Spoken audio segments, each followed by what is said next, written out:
Will the King stop Prince Harry joining the Order of the Garter? Is Prince George receiving lessons on being the King already? And what really goes on behind the scenes on royal tours? Today, we're answering your questions.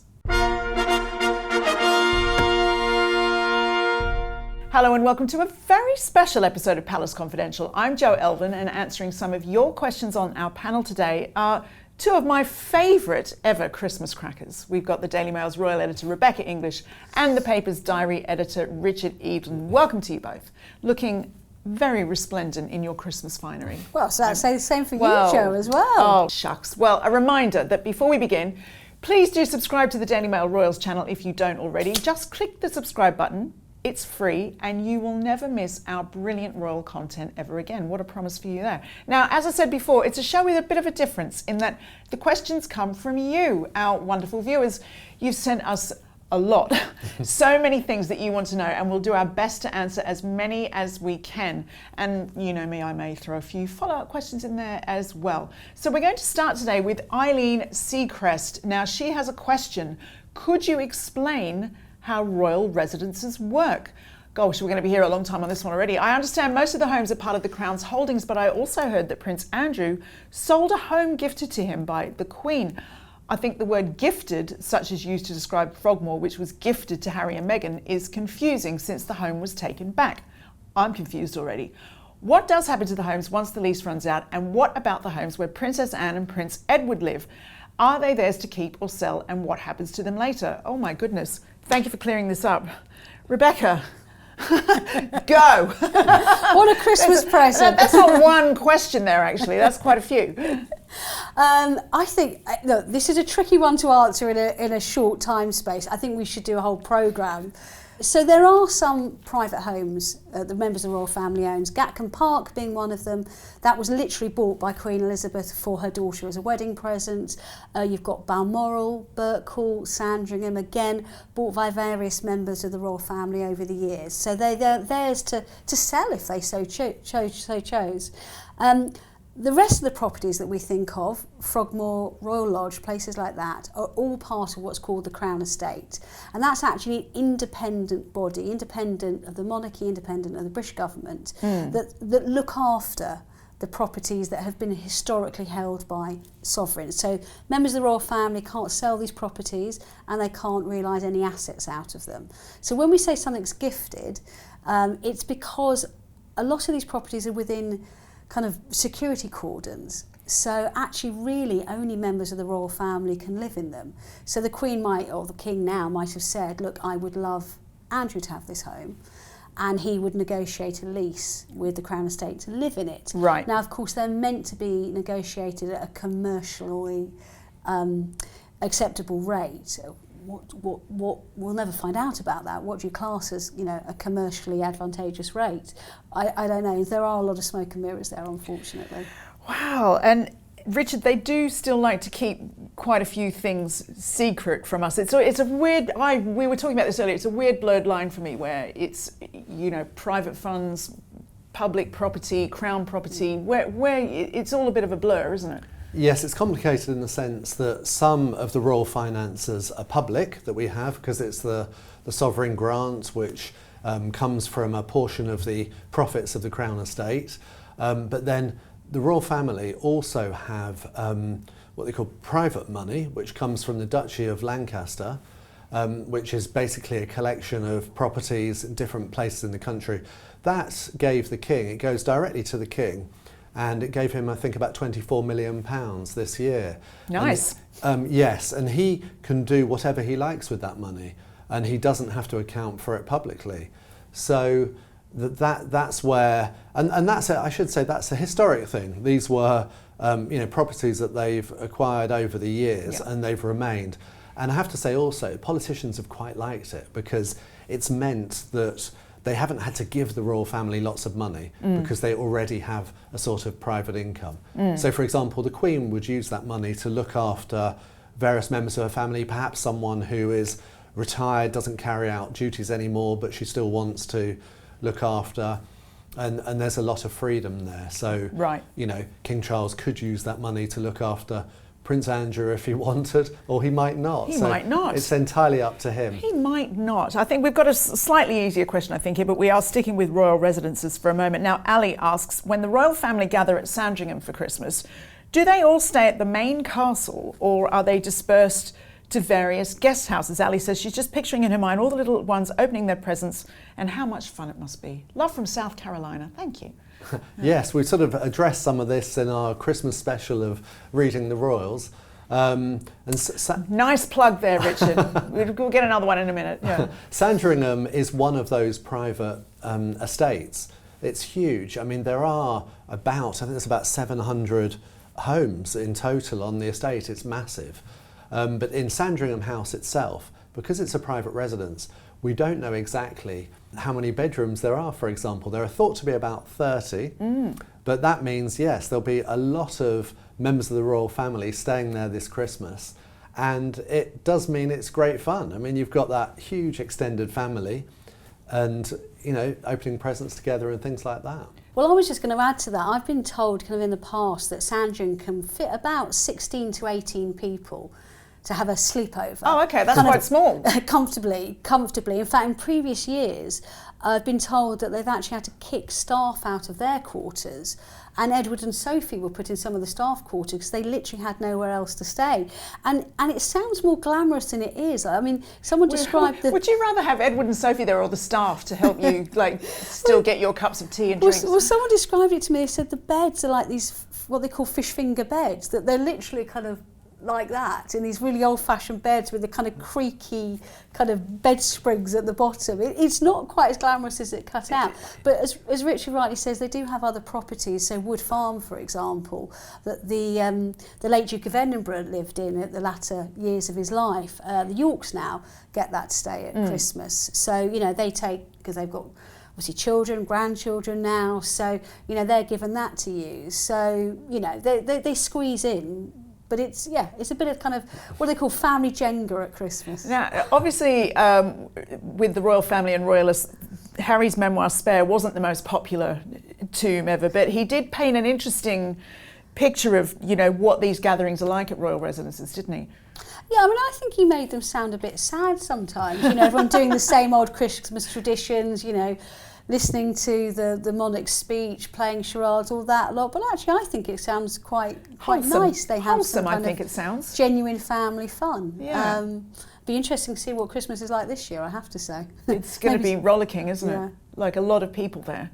We discussed yesterday. Well, here's a question from Fred Porlock, who asks, as an American Anglophile, I've always enjoyed listening to the late Queen's and current King's Christmas message. Since this Windsor tradition began, has there been a year where the speech was considered most controversial? Love from Princeton, Indiana, USA. That's a good question. Any controversial ones come to mind, Rebecca? I was having a think about this, and I can't think of anyone that's been particularly controversial, because obviously the monarch is head of state and they're non-partisan, so the whole point is they try not to be controversial. But they do get a bit more free rein with the annual Christmas message, and there's a lot of subliminal messaging in it. So the most recent one I could think of was 2019, when Queen Elizabeth referred to what a difficult year it had been for everyone, and obviously that was seen as a very clear reference to the very difficult debate we had in this country over Brexit and Britain leaving the EU. And of course that speech inadvertently became, in a funny way, controversial within the family, because we later found out from Prince Harry and people briefing publications that he was particularly unhappy because he thought his and Meghan's photograph would feature in the family photo frames on her desk, where there is a lot of messaging in it, and it wasn't, and he thought that they'd been erased out of the picture. So I suppose there's some kind of maybe some slightly accidental controversy. So tell us a bit more about how you as a journalist find out about the speech every year. Well, out of all the kind of closely guarded secrets in the royal world, the Christmas speech is the most closely guarded secret. Really? Yeah, I mean, one year it got leaked to The Sun, and I mean, gives new definition to the word mole hunt. They were very angry about this because it's a personally penned speech by the monarch. It's not written by advisors and private secretaries necessarily. It's their message to their people. So we only get to find out about it very late. Some years we might get a suggestion of what the theme is going to be, but actually even that's been quite closely guarded. So on Christmas Day, which I normally have to work for this reason, I will get an advance of it a couple of hours before, because obviously journalists and broadcasters, we have to go live with it pretty quickly as it's happening at 3 o'clock. But it really is quite up to the wire that we get it. So no sort of like cheeky champagne tipples for you before that speech comes out? Oh, I mean, no. I mean, I know it's been filmed, and I know there's going to be something a little bit interesting about it this year. I can't really say any more than that. Oh, but she always teases us, doesn't she? I think it'd be good, yeah. but it's well, I think it is. But the actual substance of the speech, absolutely not. It's fascinating. Well, anyway, you might have noticed this glorious spread we have here. This has been sent from our friends at Highgrove, don't you know? And for those who don't know, Highgrove is one of the private residences of King Charles and Queen Camilla in Gloucestershire in England.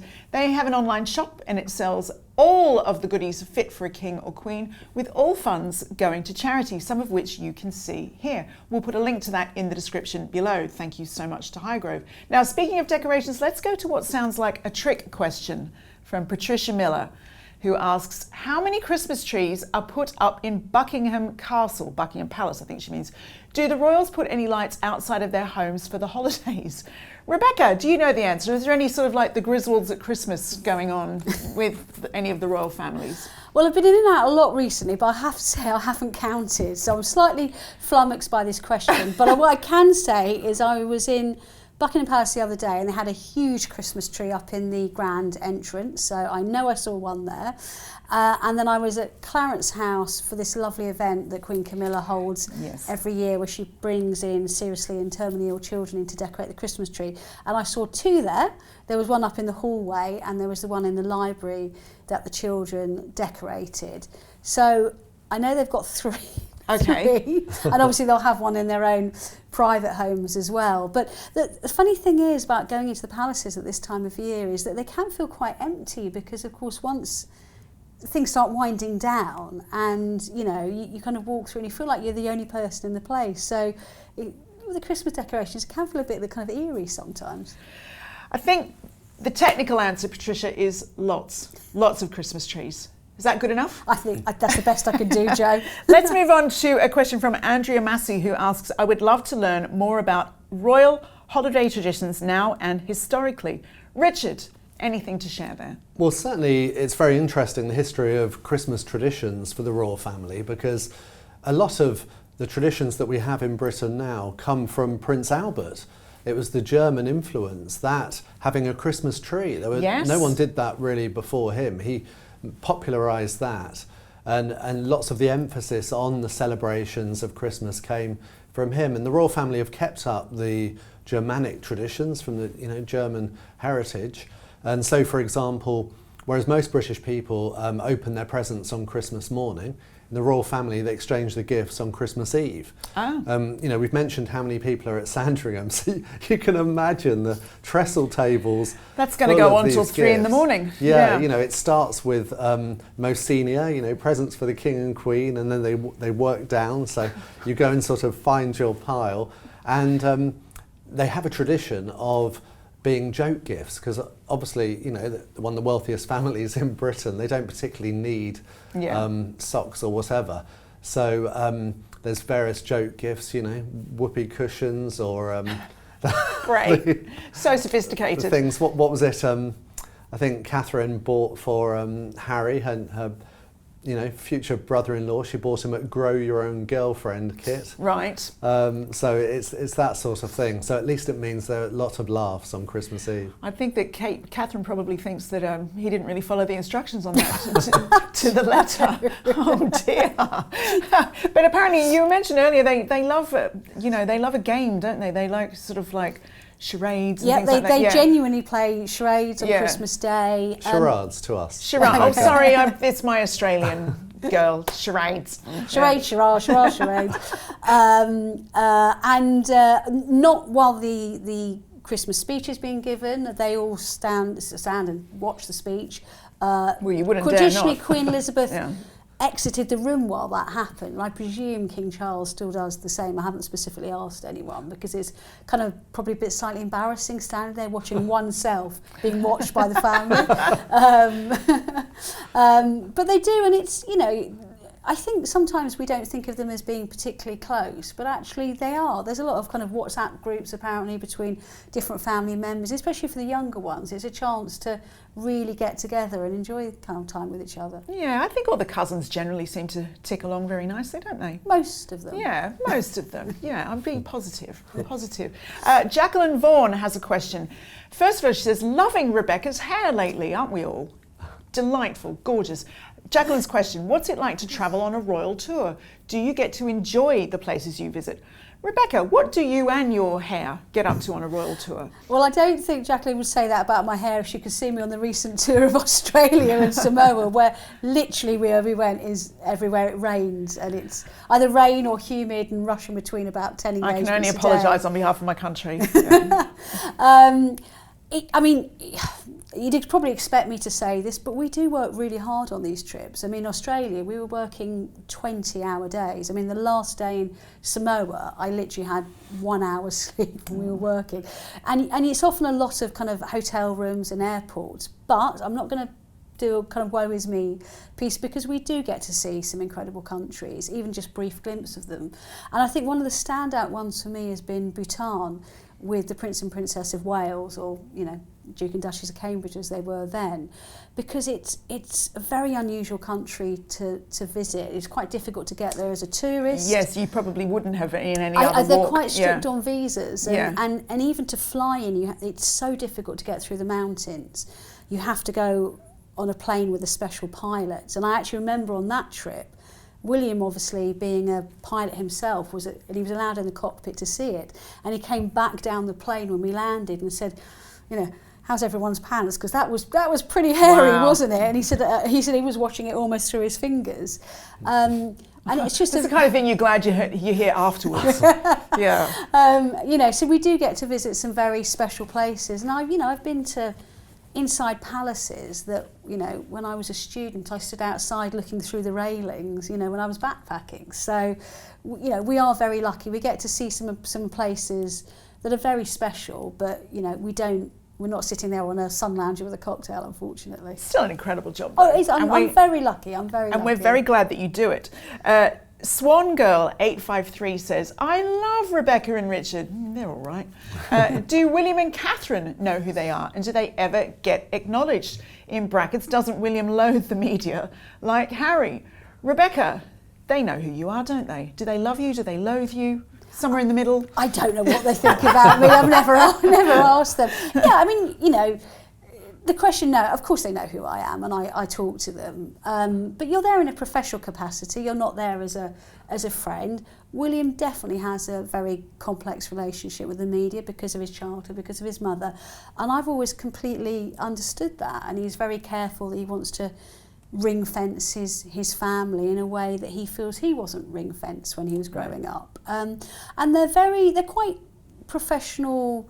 They keep quite a professional distance when they're on jobs. You know, they won't arrive and say good morning and talk to you like other members of the royal family. They're very focused on the people that they're meeting. But, you know, if we're away on a royal tour, things are slightly more relaxed, and you'll, you know, maybe have a chat on the plane going out or on the way back, or have a quick drink and kind of, you know, reminisce about the kind of, you know, the funny or the more crazy moments when you're on a royal trip. And William's actually surprisingly kind of candid and quite open about things that, you know, he did wrong and no one realised. So he's got quite a good sense of humour about things like that. Richard, I'll ask you the second part of that question. Is like William's relationship with the media, from your point of view, what is it like? Well, I think, and what's interesting is how it has changed, you know, and he has essentially, even though like his brother Prince Harry, he's never liked the media, you know, he's sort of, there's a grudge there because of what happened with Princess Diana. But Prince William's been very mature about it and has accepted for a constitutional monarchy to thrive. People need to know what they're doing. Yeah. You know, you need the media and you need to respond to it. And so he's been very grown up about it, and yes, he might not love the media, and perhaps behind the scenes he's cursing us, but he gets on with it and does it in a professional way. I also wonder if in more recent times, with the advent of social media, and we've seen how Catherine was really sort of like run through the mill with her cancer diagnosis. I wonder if it gives somebody like William pause for a bit more respect for mainstream media. I don't know about respect, but I know I think there's a realisation that the classic media are not necessarily the enemy, because actually we have very strict rules. Yeah. I've said this on the programme, governing what we can say or what things we can publish. And there is, especially when it comes to children, that their right to a private life is actually enshrined in rules and regulations. And social media has opened that up. There's a lot of citizen journalists and people snapping pictures on their mobile phones when they're on private family outings that we would never publish, but are seen all over social media. Yeah. So it's added quite a complex dimension from them about how we handle it. And you're absolutely right. This year we have seen the worst excesses of it, and I know that has really upset them as a couple. Indeed. Well, now sticking with William, A.E. Gronewald asks, what do you guys think about Prince William not having an investiture for the Prince of Wales title like his father? I feel like I don't even have to ask you, Richard, what you think about this. Well, it is. Here he goes. It's a really important subject, because for Prince Charles it was a big deal. It was a big event. With an added ping pong ball on the crown. Yes, and we talked about how they created the crown. Yeah. Even using a ping pong ball on top. But it was a huge event. It was a young man at the time, and Prince William chose not to have one at all. So that was a big decision, actually, and not as much has been made of it, perhaps, as as you might think. And it's significant because it's William wanting to sort of get on with a job and not have the big ceremony, and it does make you wonder about a coronation. Will he want the huge coronation that we had with for King Charles? It's kind of part of the job, but it's up to him what he wants to do. It's interesting, isn't it? Yeah, and it's basically such a different time to what was like the late 60s, early 70s. What do you think William's head is? It was the 60s, and I have to say I don't blame him for not having a coronation. I do think, or an investiture. Yeah. I think we are operating in very different times, and I know from their point of view is that they feel, as Prince and Princess of Wales, they don't really need to state it in the way that it was done previously, that they can show their commitment to the people of Wales by word and deed rather than kind of grand ceremony. And I think Richard's right, that's something that rings through a lot of the way William is starting to conduct his public duties. But I know his commitment there is just as great. This sort of like this more toned down approach, it's not really going to satisfy, people like viewers of this show. The royal family is such an international spectacle because of pomp and ceremony, isn't it? So it's a fine line to draw. Yeah, well, I would say being Prince of Wales is a big deal, and Prince Charles took it very seriously. He went to study Welsh at a Welsh university and that sort of thing. And so if you get rid of the ceremony and the pomp and circumstance that go with it, then you can sort of argue, well, what's the point? Indeed. And, it's interesting. I would say that's part of the appeal of the monarchy, is the ceremony and everything that goes with it. Right, well, from the heir to his heir now, and Lisa has this question. Do you think George is being tutored by King Charles the way Queen Elizabeth started teaching William early in his life? That's an interesting question. Rebecca, is this happening or is it just a bit too soon? I think it's a really good question, actually. Look, there's no doubt that Charles has a good relationship with his grandchildren, and we've seen glimpses of that. Do you remember at Queen Elizabeth's Platinum Jubilee celebrations, there was some lovely footage of William saying to his father, do you want to hold Louis for a bit? You know, he's getting a bit ants in his pants, and it's very sweet stuff of him bouncing on his knee. So he does have a good relationship, but I think William's relationship with Queen Elizabeth was really unique. I mean, obviously, he was at Eton. When he was at Eton, he's just kind of go out of school and walk across the bridge and go and have tea with his grandmother. I think they had a really, really special relationship. And I think William has, as we said, very definite ideas about how he wants to do things.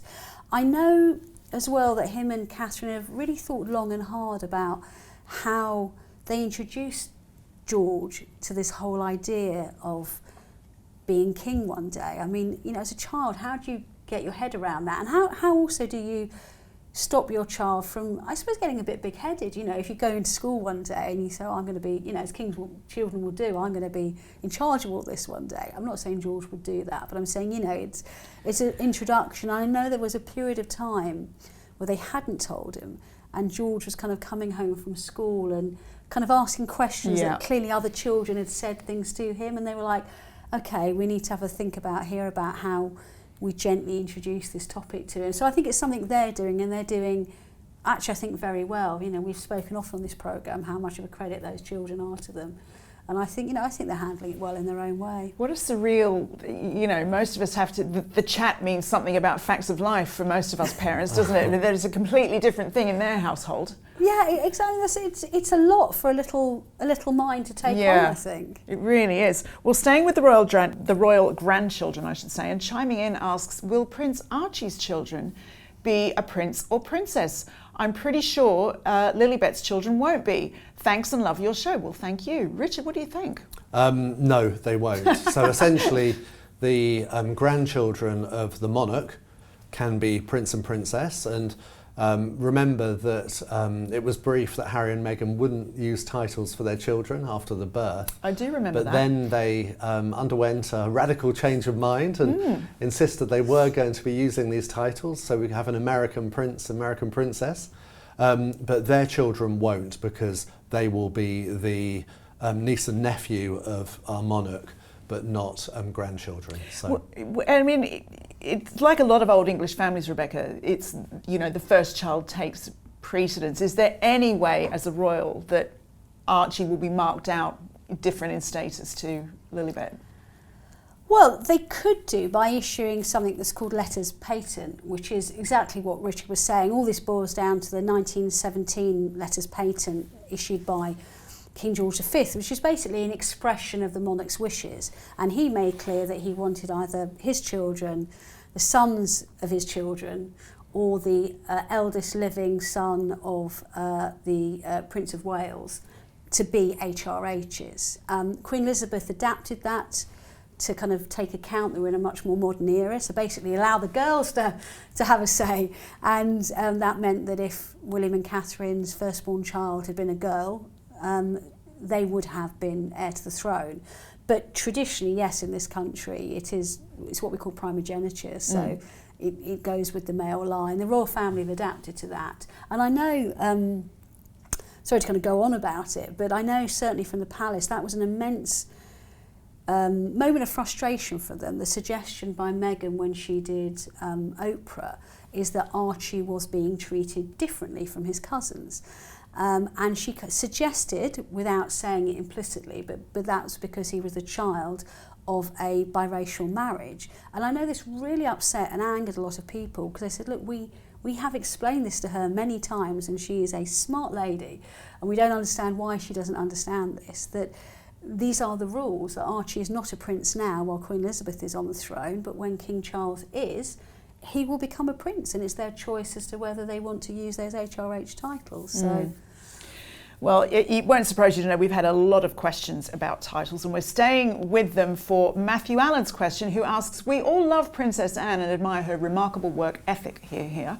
However, with regards to her title, will Princess Anne confer the title of Princess Royal to Princess Charlotte? They also add, thank you for providing the best and most informative update on the royal family. You make me feel very proud to be a monarchist. Oh, that's nice, isn't it? Thank you. Richard, what can you tell us about this Princess Royal title? Yes, it's a very interesting question.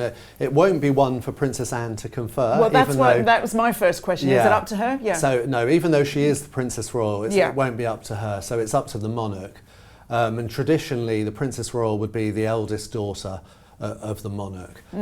So when Prince William eventually becomes king, it is likely that Princess Charlotte, if Princess Anne is dead by that point, then Princess Charlotte may be our future Princess Royal, which would be something to look forward to. And is it one of those things where you never know, Princess Charlotte might turn around and say she doesn't want that title? Is that an option? Yeah, she could do. Who knows? Who knows what the future holds? But that's been the tradition in the past anyway, that it's the eldest daughter of the monarch. Thank you very much. Well, a reminder that all these questions come from you, our wonderful viewers. So let us know any more you have in the comments below. And if we get enough, maybe we'll do another special show answering your questions again, and you'll have to do your homework. Not that you don't know it anyway, but anyway. Well, here's a good question from our dragon. Does any of the panel disagree with me in that Prince Harry may be the first and only child of the sovereign to not be given or awarded the Order of the Garter? Taking away all the things he has done since leaving, e.g. the Oprah interview, does any of the panel think Prince Harry will ever receive the Order of the Garter or any honour with a sash, example, an upgrade from KCVO to GCVO during his lifetime? That's a very technical question. It's a very interesting point, isn't it, Rebecca? But I think it's quite a simple answer. I agree. I think it's very unlikely. Job done. And I think it's worth explaining what the Order of the Garter is all about. It's the highest order of chivalry in the country, and is given not by any government or any official. It's personally given by the monarch for exceptional and loyal service to the crown. And I think you're probably going to be able to predict what I'm going to say here is that I think in recent years Harry has not proved that he is a loyal servant of the crown, and I think it's hard to argue with that. Yeah, I mean, maybe if he ever came back as a working royal, but I think we all know that is incredibly unlikely to happen. I mean, do you think that, given we've already discussed today Prince William's discomfort with all sort of pomp and pageantry and the dressing up, do you think that even something like the Order of the Garter will just become less important anyway? I really hope not, just because it's such fun. We always talk about the velvet, the feathers, the robes, and it just gives Princess of Wales such a laugh when she sees William and his finery. So and that's reason enough. So I strongly hope that his advisors, when he becomes king, says, no, we insist. If you want to be king, you want to be our head of state, you must get that velvet gown on. So and that big plume in your hat. Yeah, exactly. Get it on right now. Well, here's a tricky question from Linda Ball, who asks, Rebecca is fab. I love how diplomatic, knowledgeable and respectful she is when talking about the royals. Is Linda your mum, Rebecca? The question though, Rebecca, who was your favourite royal and why? Well, I'd probably have to be diplomatic and sound like Bruce Forsyth, who's a famous old British entertainer who says to the contestants on his show, "You're all my favourites." I think, look, it's no secret I've got on pretty well with Queen Camilla over the years, and that genuinely is because I had no preconceptions when I did this job. I'm the kind of person I really see as I find, and I'd only known about her I think what you guys would have known, our viewers would have known, and I learned that from documentaries on TV, newspaper articles, books, and none of it at the time was particularly complimentary, but I found her to be very kind of warm and funny and witty. I like the fact at a royal function where you'll see someone walking after them with a tray with a glass of water. Hers has a glass of wine on it. So she's slightly a woman after my own heart, I think. So I like it, but actually they've all surprised me by being far from grand and incredibly nice people to deal with. Lovely. Now, Richard, I know Linda didn't ask for your favourite royal, but I'm going to ask, because I think a lot of people want to know that answer from you as well. I think I would say our current Princess of Wales, just because she's come from a middle-class background. She wasn't born to it at all, but she's become, the real sort of heart of the royal family. And that's without putting a foot wrong at all. Despite everything she's gone through in the past year, which would test, any of us, but she's really shown that she's, I would say, just as regal or, if not more than some other members of the family, despite coming from a different background. There you have it. Well, to a question about royal protocol now. Kalki asks, I noticed the Emir of Qatar walked in front of the king when reviewing the guard during the state visit. Such a big deal was made of then President Trump walking in front of Queen Elizabeth when doing the same. That's true. What is the usual or correct protocol at this event? And an early Merry Christmas from southern Louisiana. Rebecca, that moment with President Trump was talked about a lot, wasn't it? So what did you make of it? That's not unfair question, I think, from our viewer. I was there at Horse Guards, and the king basically invited the Emir because they were looking at the Guard of Honour. So the king almost kind of gestured, come forward and have a look at it, and almost slightly hung back until they went up and down the different rows. And I think the trouble with the whole kind of issue with the Queen and the Donald Trump issue is I'm not a great believer in this idea of breaking protocol, because I think protocol is as protocol does. But I think what was a bit awkward about that moment was his actual nervousness, and he didn't really know what to do, and he was kind of stopping and starting and slightly moving in the way and then out, so it all just looked a bit awkward. But I can tell you, out of all the people that were offended about this, the one person that wasn't offended was the Queen, and I've spoken to people really close to her about it. And I think it's one of those cases often that the people around the principal get more het up about these things than the principal does themselves, and she actually really enjoyed their meeting. And I think as a monarch, you would be used to people being nervous and frightened to put a foot wrong. And as Rebecca says, protocol is protocol, but Richard, things evolve as well, don't they? They do, yes. I mean, it's kind of basic courtesy that you sort of stand behind the boss kind of thing.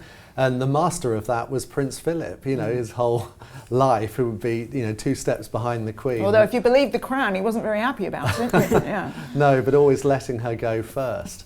But then when you've got 2 heads of state, as you did with the Emir of Qatar or Donald Trump, then it becomes slightly more confusing. I think generally you would let the head of state of the country you're in go first. I think that would be the standard protocol. But yes, protocols change, but I think that's quite a standard one that you would expect to keep in any country. Well, I'll keep that in mind next time I'm standing anywhere near King Charles, or if I ever am indeed. Now, Pat Aya has a question. How does one become a royal reporter or part of the rota?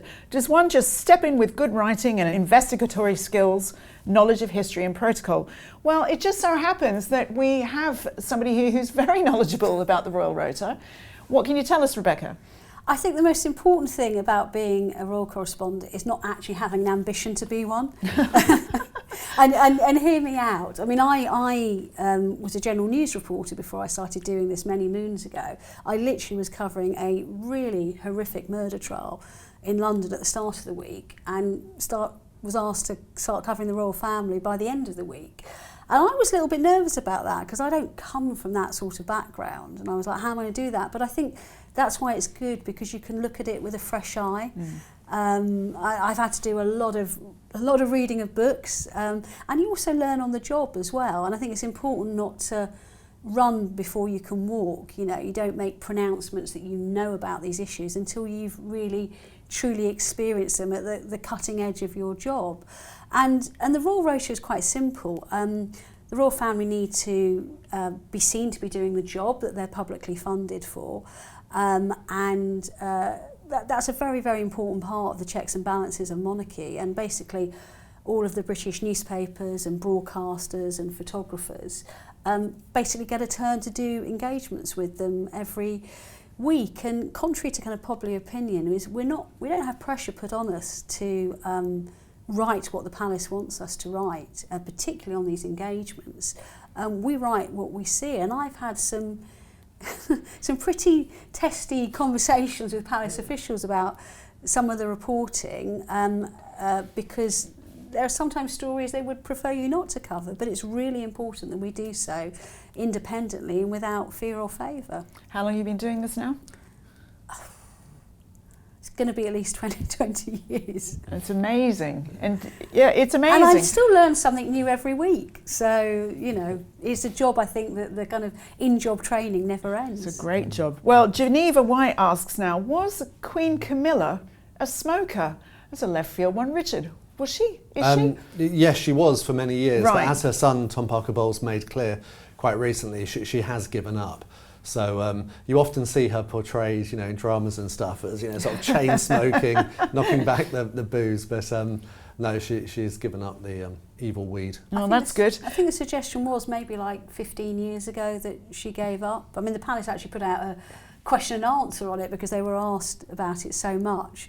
But I don't know if I said it on the programme a few weeks ago. I was at an event with her at the Palace recently, and Emily Mortimer, the actress, I think Camilla knows her mother, Penny, because she used to ride out with her. And Queen Camilla said, "Oh, how's Penny?" And Emily said, "Oh, well, still not doing what she should do. She's still smoking." And Camilla just turned around and went, "Oh, still on the fags then." Yeah. And I think it's the kind of only comment that someone who used to smoke would come out with. It just made me laugh. It's just not very royal, is it? It's just not, is it? You'd have to give up. I mean, I think, and actually King Charles hates smoking. Right. Like, he's really intolerant of it. And I think it's going to be one of the things he would have been intolerant about her doing. Well, remember his grandfather, had terrible health problems and lung cancer smoking. That's right. From yes. smoking. Yeah. So it's a big issue in the family. Yeah. Interesting. Well, we're going to stick with Camilla for a moment, and to a question from Karen, who asks, "How is the Queen really doing?" Well, there's a big question, isn't there? Rebecca, you've been with her quite a bit recently. What's your impression? I have. I've spoken to her a little bit about it. I mean, not at length, but exchanging the odd comment as you're kind of brushing past each other on engagements. And she's been really rotten, actually. She just really hasn't felt very well since she got back from that big trip to Australia and Samoa. And don't forget, she won't thank me for saying this, she's a 77-year-old woman, and it was an 11-day trip, 30,000 miles, and they were standing out, getting wet quite a lot. And she went down with pneumonia, and it's really stayed on her chest, and it's quite viral. And there is a bit of a strain going round, she's telling me, that seems to have been lingering longer than normal, and it's sapped all her energy. It's left her feeling really rotten.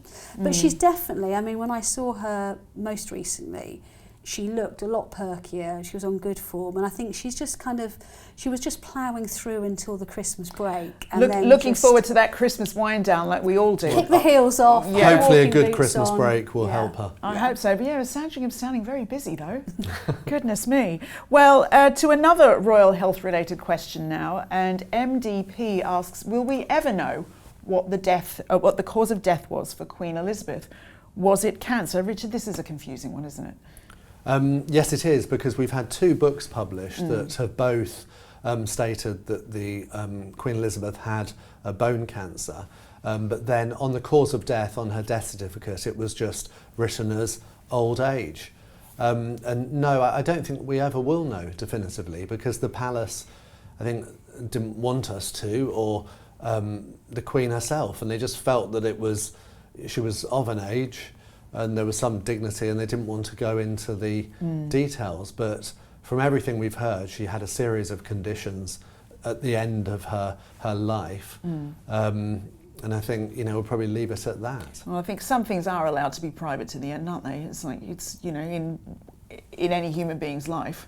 And she served her country with such dignity, and at the end of the day, she lived to a very grand old age. And as we saw with Prince Philip, as the doctors explained to me then, when you're that age, that you have any number of ailments, any one of which could be the one that finally ensures you pass away. And does it really matter at the end of the day? I suppose it does, in as much as I think we'd have more admiration for her, having worked right up until literally her dying day with a condition that like that. So I think, if anything, it would prove more admiration for her, but I don't think we need to really Still know. feels weird, doesn't it? Anyway, Anne T has changed the subject. An interesting question about patronages. She asks, I'd like to know how some royals take on patronages outside of Great Britain.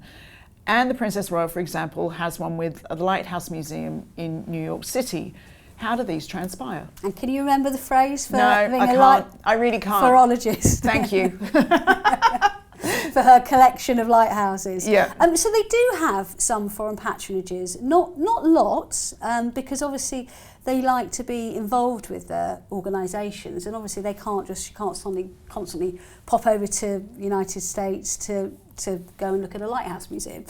Obviously, they tend to be more within Commonwealth countries because we have an ongoing relationship with them, and particularly countries which are realms, which is where the British monarch is also head of state there. I know most recently, for example, Queen Camilla became patron of Nigeria's first sexual assault centre because she's got a particular interest in this field.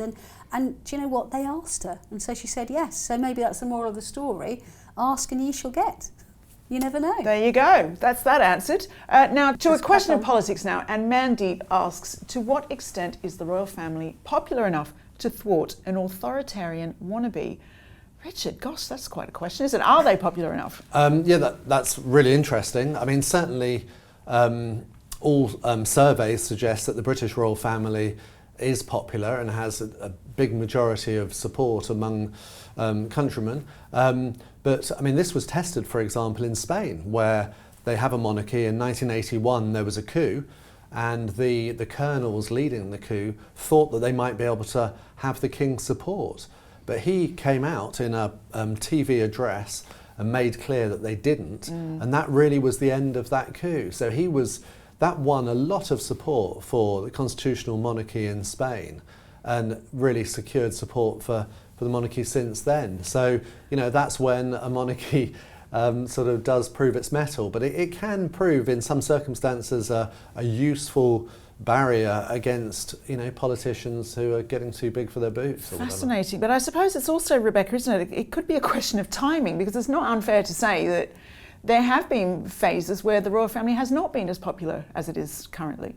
Yeah, I mean, I think like any public figures, there are peaks and there are troughs. Although I think I'd argue that Queen Elizabeth, I mean, apart from, you know, maybe the time around the death of Princess Diana and the fire at Windsor and questions over their public finances, I think she was largely pretty steady in her popularity. And actually, I think King Charles has proved actually a lot of his detractors wrong, people who said he wouldn't be able to resist meddling in politics. I think he's actually been, you know, a remarkably good king. And I think even his naysayers would say that. And I'll tell you what was really interesting was going to your home country, Jo, when we went to Australia this autumn. Us British journalists really thought republicanism was going to be the big issue there. And actually I was surprised how little it was spoken about. And from speaking to people on the ground, they were explaining to me, actually, we feel quite a lot of disillusionment with the politicians we've got and the system that we've got for various reasons. And actually, some of us have come to quite appreciate a monarchy as being, as Richard rightly says, a buffer between us and them. There's someone who doesn't really have a dog in the race, as we say in this country, apart from wanting the best for their people. And I got the impression, and I'm sure our Australian viewers will tell me if I'm wrong, that the number of people really anti-monarchy out there are quite few and far between. The vast majority are either ambivalent, unless they're given a particularly viable option, or actually very much in favour of it, and that really surprised me. Well, to the royals' popularity with their staff now, and Chrissy D asks, Rebecca English, you are looking stunning. That's not a question, but it's a fact. How do the royals spoil their staff at this time of year? Stunning, Rebecca, do tell us all. I just can't take my eyes off you. Well, I can't take your eyes off your dress. What was the question? That's really embarrassed me now. How do the royals spoil their staff at this time of year? I have a fun story about this as well, but you go first. So they obviously have the Christmas parties that most, big offices and organisations have. They have their big official one at Buckingham Palace or at Windsor Castle, and they have their kind of smaller, departmental parties. But what they do get that most of us won't get, and I'm pretty sure we won't get at the Daily Mail, is a special homemade Christmas pudding. Everyone gets a Christmas pudding. In fact, I bumped into a former member of staff recently. I said, how's, looking forward to Christmas. It's their first Christmas outside of the Royal House. And I went, I'm going to really miss that Christmas pudding. I love that. Well, I remember a friend of mine for many years, until he retired, was the chief locksmith at Buckingham Palace. And we'd go around there for usually a Boxing Day drink, because he only lived around the corner from us. And once I was drinking champagne from these beautiful cut glass crystal, and he'd been given them by the Queen and Prince Philip as a Christmas present. Yeah, so I was It's going to say amazing. they do get a present as well, and normally it's something like that, or a beautiful mug, or a little kind of ornamental pillbox. And what they do is every year certain members of staff from different departments are chosen to get them off the Sovereign personally as a representative of their department, and I know that means an awful lot to those people who do, because they will actually be looked in the eye and said thank you for your service this year. Amazing. Right, now here's a question that we have addressed before, but we're going to address it again. This one is from Amir Haswan, who asks, I have a question, but not the kind I think you expected. Oh, you'd be surprised. Why do you insist on calling the Princess of Wales Kate Middleton in your video titles when William has made it clear that she prefers Catherine? I know about the algorithm, etc., but your channel is well established and your videos will get found just the same. I'm sorry, but it's just disrespectful. Okay, well, we do expect that question. Richard, how would you answer this? No, it's a good question. It's an interesting point, but it's just basically we only make these programs if people watch them, and we want as many people to watch them as possible. And what I'm told is that when they look at, they can see how people have found Palace Confidential, and that's from searching for various terms. And one of the most searched terms is Kate Middleton, and people are not really searching for Princess Catherine or Princess Kate or whatever. So that is why that name is still used quite a bit. I have to say my wife can't understand what the fuss is about at all, because she's Spanish, and their tradition is that women keep their maiden names throughout their life. But obviously in the English traditional system, you take a husband's name. Yeah. But it's an interesting point, but that's the technical reason. Indeed, and Rebecca, we're not unaware of this, are we? Yeah, and I understand why it exercises people, I really do. And what I do appreciate the Mail is I am not under any pressure to use Kate Middleton, and I won't. You will never see it in my copy. It will always be Catherine or Kate. I still use Kate sometimes in copy, because unfortunately you can't fit Catherine in a headline. So it sometimes will have to be Kate or Princess of Wales, but I will personally never ever use Kate Middleton. But I have to, I'm not the boss, and I have to respect that, that is how the algorithms do work, unfortunately. I would say it's a subject that's constantly up for debate. I think people are quite used to me debating this at length within the office hierarchy. So it is something we talk about a lot, and it may change in the future. You might find that she eventually becomes better known as Princess Catherine, yes, in the way that Lady Diana eventually became known more as Princess Diana. That's true. We did have a lot of years of Lady Di, didn't we? Not even Diana. Yeah, we did, yeah. It's true. Well, I mean, I promise you this is something that we are aware of. I know we won't always please everyone with that answer, but we are not, as some people suggest, being deliberately provocative or disrespectful. I think from all of our comments over the years, you would know how much we love our Princess of Wales. Now, to a fun question from Katie B. What are your favourite memories of meeting a member of the royal family? Richard, you go first. I think I have to say it was with Prince Philip. Well, I think I've only got one meeting with the royal family member. That's my favourite. And for me, I think it's Prince Philip, because he always had something to say. And the thing about Philip was he was very interested in everyone. He really was probing. And at that time, I was at another newspaper, and he said to me, where are you from? And I said, oh, Daily Telegraph. And he said, which department? And I said, oh, the Social Diary. And he just looked at me and said, the fiction department. And so I thought, that is some shade. So I laughed politely, but yeah, that put me in my place. Oh, that's shade. A brilliant put down. Oh my goodness. Rebecca, you must have so many. How on earth would you pick a favourite encounter? I mean, I don't even know where to start on this, and that is one of the joys of my job. I think I might tell you one of my most embarrassing encounters, as long as it's just between us, obviously. And our hundreds of thousands of loyal Palace Confidential viewers. When I first met Queen Elizabeth for the first, and actually properly met her as opposed to covering on engagement, actually spoke to her.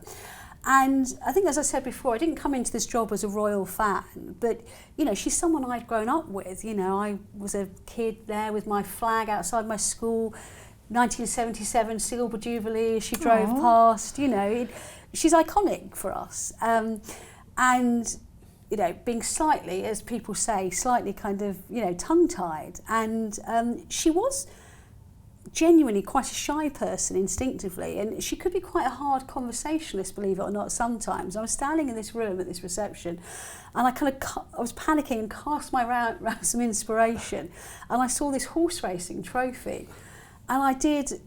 Anyone who knows the film Dirty Dancing will know what I mean by I carried a watermelon moment. I just saw this trophy, and when I get nervous, I get a bit of verbal diarrhoea, and I just said, I know you're really keen on horse racing, Mum. I know nothing about horse racing, but my grandparents were greyhound trainers. Have you ever been to the dogs? And has she? I actually want to know. She just looked at me and just went, no. And I could see her look over my shoulder, like, who is this Muppet? And I heard someone say, Rebecca, English Daily Mail, and she just went, Daily Mail. I just walked on to the next person. Proper tumbleweed moment. Well, are you sure that's the most embarrassing story? I've no idea what you're referring to, Jo. I'll take it to my grave. Anyway, Katie B also had this follow-up question. If you could be any member of the royal family, past or present, my goodness, who would you be and why? Richard, who are you choosing? Oh gosh, that's a hard one, isn't it? You should have given me time to prepare. Sorry, I think I like on the spot. Maybe I'd say George III, and I'd make greater efforts to keep our American cousins with us. Oh, that's so diplomatic, Richard. Rebecca? I'm still blushing after the last segment, so excuse me. I suppose recent members of the royal family, I would say the late Queen Mother, because I think, apart from obviously losing, sadly, her husband, King George VI, very young, I think she had a really magnificent life. I mean, she just looked like she thoroughly enjoyed herself there at Clarence House. I've heard about the parties she used to have and the kind of wonderful wits around her, and I think it sounds quite fabulous. So. There you go, there's your answer. Well, to maybe the biggest question of them all, from Greg, who asks, I heard that Rebecca English is related to a certain Duchess. True or false? Rebecca, what have you been hiding from us all these years? Spill. Where on earth has this come from? I don't know. It's, look, have Greg, you two been, Greg gossiping asks, about you me or answer. something? Yeah. I mean, I once had a glass of rosé in the Duchess of Grantham pub, but I mean, I think that's the nearest. I mean, I'm afraid to say I come from very humble stock. I don't know if the producer wants to say in my ear, but Greg hasn't said which Duchess he's even referring to. No, I know. I've no idea where this comes from, and I've never heard this before, but I'm afraid I'm from very humble stock. Do we believe her, Richard?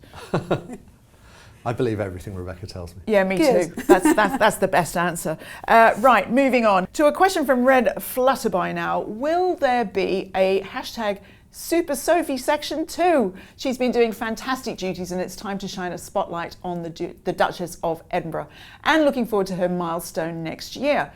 Go on then, Red Flutterby. We'll even give her an unsung hero fanfare. Rebecca, it feels like we've talked about Sophie on the programme more and more over the years, and it feels like she'll possibly be even more important in the coming years.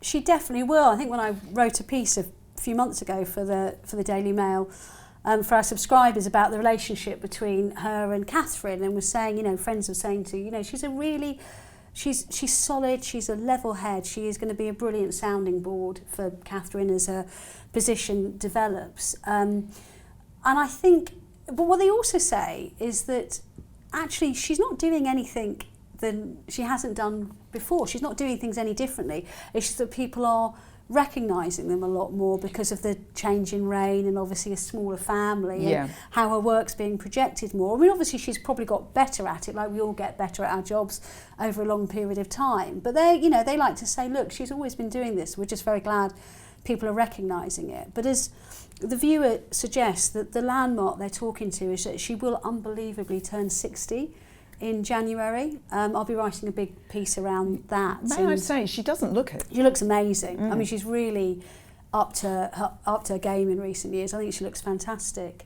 And I wouldn't be surprised, because members of the royal family don't tend to get birthday presents, because what do you give people who've probably got everything, but they tend to give them kind of recognition and honours. And I mean, I genuinely don't know this, but I wouldn't be surprised if we see the King recognise it, I don't know, maybe the Order of the Garter or something like that. I wouldn't be surprised if we see that. Oh, and when is her birthday, remind me? End of January. Right, okay, so we don't have long to wait to find out about that. As for today, though, we've had some excellent questions. Quite tricky at times, quite detailed, but really interesting. Let us know below if you want us to do this again sometime. But for now, from great questions to great photographs, here are just some of the thousands of brilliant royal images that we have enjoyed this year.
Well, you can see part 2 of that montage on the next episode of Palace Confidential. Up next, a very special Christmas episode of Reading the Royals with our Richard. Click here for that.